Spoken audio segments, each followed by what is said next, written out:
Hello, so what's Trump up to now? Speculation grows ahead of his upcoming announcement expected later this week, with a potential surprise in store. All eyes are on the recent thaw in U.S. China relations, as the first official talks between both nations in months could signal a major geopolitical shift. Meanwhile, market conditions remain uncertain, compounded by the Fed's policy meeting taking place today. Jerome Powell, often aligned with Trump's rhetoric, is under pressure to explain whether the interest rate pause will continue.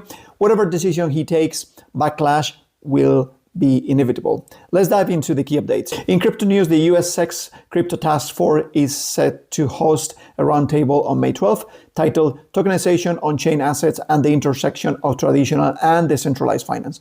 The growing interest in tokenization is highlighted by a recent statement from a SEC commissioner who called it transformative force for financial markets. Very, very interesting. April saw record high emissions of cryptocurrencies, and stable coins in SEC filings showed increased regulatory focus. Not to be outdone, the acting chair of the CFTC, the SEC's counterpart in commodity regulation, revealed plans to observe multiple industry initiatives related to financial technology. Very interesting. While the US gears up for tighter regulation, the UK takes a different approach. The Treasury Secretary declared that the UK will not mirror US efforts to launch National Crypto Reserve, nor it will adopt the EU's MiCA framework. Instead, digital assets will be integrated into the UK's existing financial regulatory system. Digital assets continue to attract capital, with last week marking the third consecutive week in inflows into crypto investment products. Bitcoin led with over 184 million, followed by Ethereum with 150 million and XRP with 10.5 million. However, Tuesday broke the momentum of US-based Bitcoin ETFs, which saw net outflows of about 85 million. Despite this, MicroStrategy, now owning about 500,000 Bitcoins, and Japan's MetaPlanet continue accumulating, the latter issuing a 25 million bond to fund further Bitcoin purchases, which is very interesting. Meanwhile, Tether announced plans to launch a new institutional-only stablecoin focused on the US market, aiming for a release in late 2025, depending on regulatory developments. It will differ from USDT, which is more commonly used for, in emerging markets.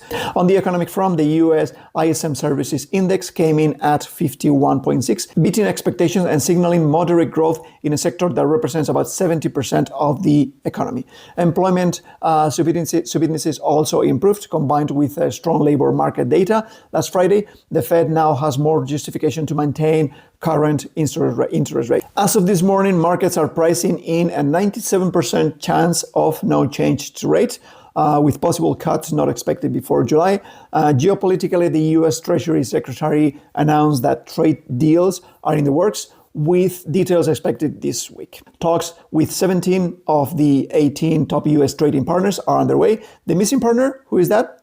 China. Until now, just hours ago, it was confirmed that the Treasury and trade officials from both nations will meet in Switzerland to kick off official negotiations, a move later validated by China's foreign ministry. Trump, meanwhile, met the Canadian Prime Minister and hinted a very positive announcement before next Monday.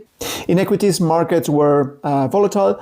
Palantir dropped 13% despite beating expectations, as forward guidance was a bit disappointing, and Ford jumped about 2.35% after earnings, while Microsoft slid slightly as it announced the end of Skype after 23 years. ON Semiconductor fell 9% post-earnings due to weak forecast, and Continental saw a 2.4% boost as sales hit a 4-year high. Hugo Boss surged nearly 6%, and Ferrari posted better than expected results despite lowering its full-year outlook. And Berkshire Hathaway, that we talk about this company in this channel, dipped about 6% after Warren Buffett announced his retirement, though the shares stabilized a day later. Medical Diagnostics MD fell about 2%, but saw a 2% after-hours bump following solid results, and MCI ended up with 2.36 but cut guidance, leading a 5% drop in aftermarket trading. Market sentiment indicators show greed creeping back in. Traditional markets sit at about 57 and crypto at about 67, and volatility remains elevated with the VIX, the VIX above 20. US futures are reacting positively to the U.S. China talks, and international markets, Europe, Japan, China, are opening on a strong note. Notably, China surprised markets with a rate cut and a 3 trillion yuan stimulus package, possibly to strengthen its hand ahead of the negotiations coming up.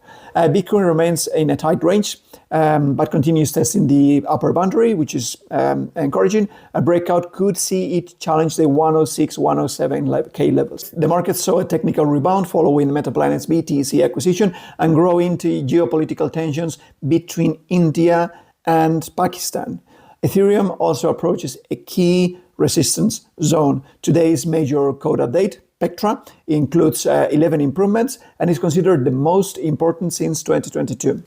In Forex, the dollar may gain strength if Powell takes a hawkish tone post-FOMC meeting, and the Euro USD may test the 1.12 level if the dollar rallies. Gold surprisingly bounced back sharply from 31.80 but lost steam after the U.S. China meeting announcement. Still, prices are approaching record highs again. That's a wrap-up for today. Big eyes on Trump's looming announcement, the Fed's rate decision, and fresh corporate earnings rolling in through the week. See you in the next video.